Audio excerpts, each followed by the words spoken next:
বেশ কয়েকদিন ধরেই অস্থিরতা চলছে দেশের শিক্ষা প্রতিষ্ঠানগুলোতে। ঢাকা কলেজ, সিটি কলেজের সংঘর্ষের পর অস্থিরতা দেখা দেয় সোহরাওয়ার্দী কলেজ, কবি নজরুল কলেজ, ডক্টর মাহবুবুর রহমান মোল্লা কলেজে। সোমবার সোহরাওয়ার্দী, নজরুল ও মোল্লা কলেজে শিক্ষার্থীদের সংঘর্ষে রণক্ষেত্রে পরিণত হয় যাত্রাবাড়ি। এমন পরিস্থিতিতে সোমবার সন্ধ্যায় বৈষম্য বিরোধী ছাত্র আন্দোলন জরুরি বৈঠক ডাকে। বৈঠক থেকে সিদ্ধান্ত আসে আওয়ামী ফ্যাসিবাদের পুনর্বাসন ঠেকাতে এবং শিক্ষা প্রতিষ্ঠানগুলোতে চলমান অস্থিরতা নিরসনের লক্ষ্যে আগামী এক সপ্তাহব্যাপী ফ্যাসিবাদ বিরোধী সকল ছাত্র সংগঠনের সমন্বয়ে জাতীয় ছাত্র সংহতি দিবস পালন করা হবে। সোমবার রাতে রাজধানীর বাংলা মোটরে বৈষম্য বিরোধী ছাত্র আন্দোলন আয়োজিত অন্যান্য সকল ছাত্র সংগঠনের সঙ্গে জরুরি বৈঠক শেষে এই ঘোষণা দেন আহ্বায়ক হাসনাত আবদুল্লাহ। হাসনাত আবদুল্লাহ বলেন, গত কয়েকদিন যাবৎ দেখা যাচ্ছে আওয়ামী ফ্যাসিস্টবাদীদের পুনর্বাসনে নানা ষড়যন্ত্র চলছে।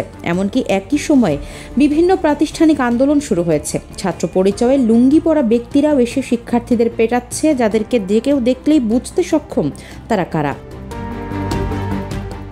তিনি জানান, তারা লক্ষ্য করেছেন রিকশা চালকদের আন্দোলনেও ছাত্রলীগ উস্কানি দিয়েছে এবং সহিংস পরিস্থিতি তৈরির চেষ্টা করেছে। সকল ছাত্র সংগঠন একমত হয়েছে যে আগামী এক সপ্তাহ জাতীয় ছাত্র সংহতি সপ্তাহ পালন করা হবে। আওয়ামী ফ্যাসিবাদের পুনর্বাসন ঠেকাতে এবং প্রাতিষ্ঠানিক মেলবন্ধন অক্ষুণ্ণ রাখতেই সপ্তাহব্যাপী এই কর্মসূচি পালনের সিদ্ধান্ত নেওয়া হয়েছে বলে জানান হাসনাত।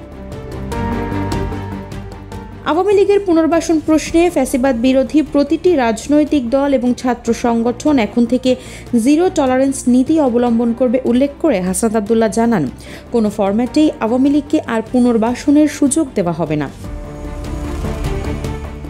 হাসনাত বলেন, গত 16 বছরের দুঃশাসনে আওয়ামী লীগ টাকা পাচার করে দেশের ব্যাংকগুলোকে খালি করেছে। বিদেশে বসেও তারা দেশবিরোধী নানা ষড়যন্ত্র অব্যাহত রেখেছে। তাদের সকল সম্পদ বাজেয়াপ্ত না করা হলে এভাবে তারা ষড়যন্ত্র করতেই থাকবে এবং একের পর এক দেশের নানা বিশৃঙ্খলার তৈরি করবে। দ্রুততম সময়ের মধ্যে যেন পলাতক এমপিদের সম্পদ বাজেয়াপ্ত করা হয় তার দাবিও জানান বৈষম্য বিরোধী ছাত্র আন্দোলনের আহ্বায়ক হাসনাত আবদুল্লাহ।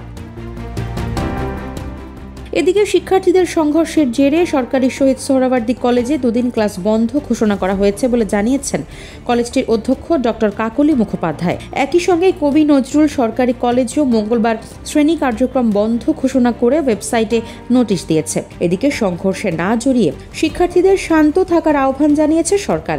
এসব সংঘাতের পেছনে কোনো ধরনের ইন্ধন থাকলে তা কঠোর হাতে দমন করা হবে বলেও জানানো হয়েছে। আফসারা নাজ, নিউজ ডেস্ক, ইত্তেফাক।